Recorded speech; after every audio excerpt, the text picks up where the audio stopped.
Play deep. Cascade, Apple the App, Steve Aoki.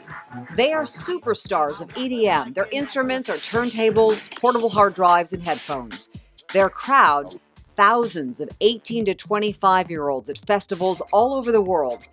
They made this PSA because drugs are also a big part of the EDM culture. Rolling on ecstasy can cause heart problems, brain damage, stroke, and possibly death. Take some breaks to cool off and sip on some water. Avoid energy drinks and caffeine, and don't mix drugs and alcohol. But it's not only EDM. From Bonnaroo to Burning Man, drug use is rampant at music festivals and cultural festivals around the world.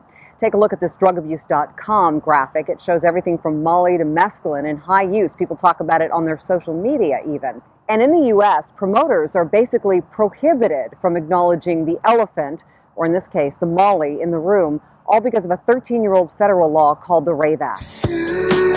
Prohibits them from instituting safety measures like providing water, adequate medical personnel, drug education information, on-site peer-to-peer education, cool-down spaces, breaks in the music, anything that would indicate that they acknowledge the fact that drugs are being used on premises.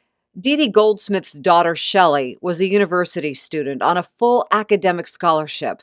She died after taking ecstasy before going to a club with sorority sisters. It's been 3 years, and I every day I wake up thinking, this will be the day I won't cry. You know? Dee Dee has been lobbying Congress to amend the Rave Act and allow promoters to intervene and warn those determined to do drugs about the risks and symptoms of overdose.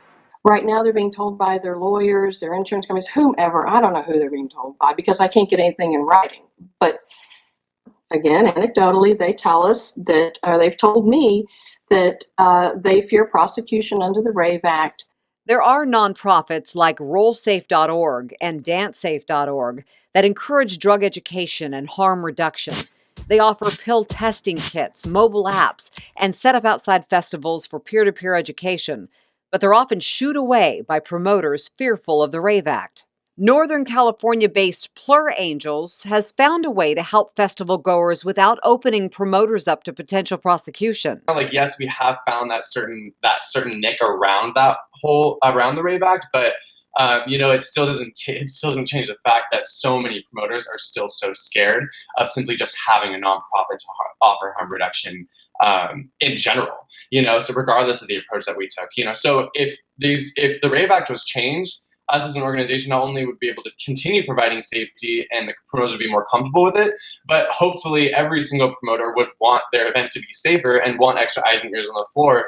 John Daly has treated drug addiction for more than 2 decades and says there's no such thing as harm reduction in the designer drug world. But he does favor amending the Rave Act to address reality. All promoters know that that's going to occur.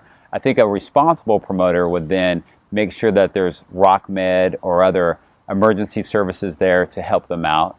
Dee Dee says her daughter and others wanted to get high, but they didn't want to die. And amending the Rave Act would go a long way in helping promoters keep those well-paying customers safe.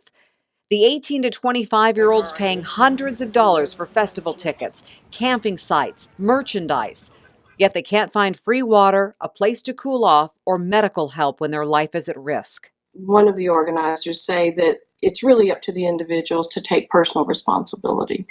Well, my response to that is that they can't take responsibility if they don't have the information. Dee Dee says for her daughter, she will continue to lobby and speak out until the Rave Act is amended. Shelley was somebody that just had that effervescence about her that you just knew she was going to make a difference in the world. I had no idea it was going to be in this way.